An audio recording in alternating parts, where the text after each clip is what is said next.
இந்த இயற்கை விவசாயம் பண்றதுக்கு தமிழ்நாடு அரசாங்கமும் மத்திய அரசாங்கமும் இந்த இயற்கை உரங்களை சொசைட்டி மூலமா கூட்டு வங்கி மூலமா கொடுக்கலாம்.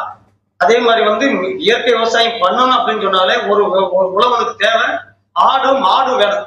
அதுல இருக்கிற கழிவுகளை, காய்கறி கழிவுகளை, மீன் கழிவுகளை, அன்றாட பயன்படுத்துற கழிவுகளை கொண்டு போய் உழுக வச்சு அதுல போட்டாலே அது மட்டும் குப்பையா போயிடும். ஆனா இன்னைக்கு சூழ்நிலை எப்படி இருக்குன்னா, இவன் இயற்கை உரங்கிற பேர்ல பேரூராட்சி குப்பையிலையும் நகராட்சி குப்பையிலையும் போய் தேடுறான்.